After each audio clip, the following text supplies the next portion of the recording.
Okay, good day everyone. So our video lesson for today is about the music of Philippine festivals. So it's under quarter 4, lesson number 1 in music 7 or music grade 7. Let me present to you the objective for today. So what you need to know for this lesson.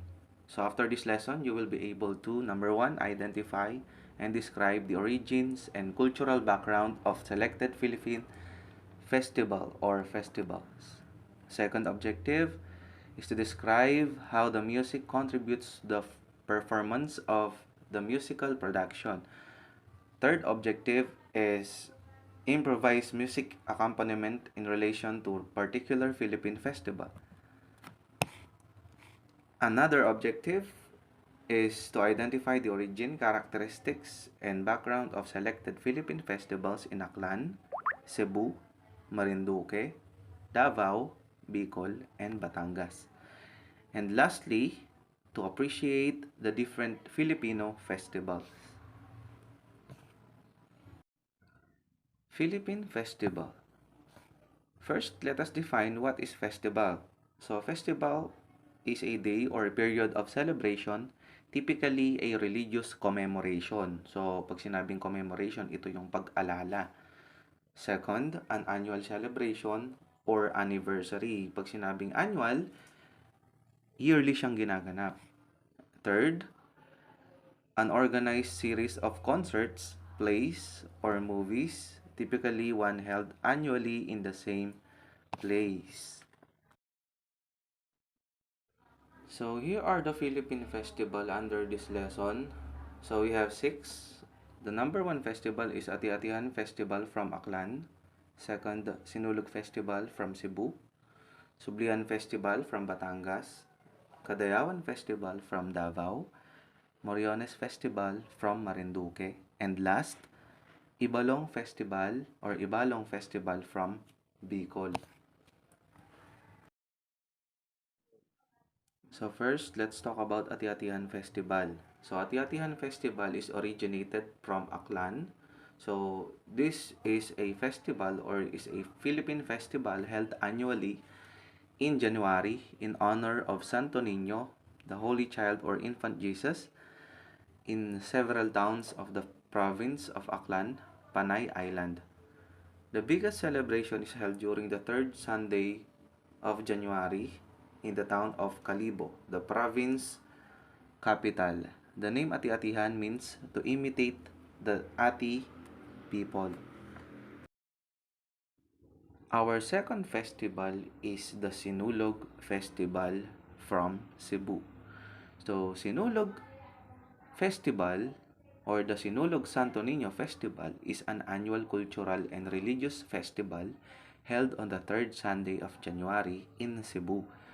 With the center of this activity or with the center of the activities being in Cebu City and is the center of Santo Niño Christian celebration in the Philippines. This is also considered as the colorful or the most colorful and beautiful festival in the Philippines. So our third festival is originated from Batangas. So this is the Sublian Festival. So this festival is a 14-day long festival which finishes each year on the 23rd of July. So this is established in the Batangueños commitment to the town's benefactor, the Holy Cross in Bawan and Agoncillo, and the Santo Niño in Batangas City as a kind of thanksgiving for a plentiful reap. So our third festival is originated from Batangas. So this is the Sublian Festival. So this festival is a 14-day long festival which finishes each year on the 23rd of July. So this is established in the Batangueños commitment to the town's benefactor, the Holy Cross in Bawan and Agoncillo, and the Santo Niño in Batangas City as a kind of thanksgiving for a plentiful reap. Our fifth festival is the Moriones Festival from Marinduque. The Moriones Festival is a Lenten and religious festival held annually on the Holy Week on the island of Marinduque, Philippines. The Moriones are men and women in costumes and masks replicating the garb of biblical Imperial Roman soldiers as interpreted by the locals. The Moriones tradition has inspired the creation of other festivals in the Philippines where cultural practices is turned into street festivals. So our last festival or the sixth festival is Ibalong Festival from Bicol. So Ibalong Festival is a non-religious festival in Legazpi City, Albay. It is based on the Ibalong epic and is held on August. The festival celebrates the epic story Ibalong, who was accompanied by three legendary heroes, namely Baltog, Handiong, and Bantong.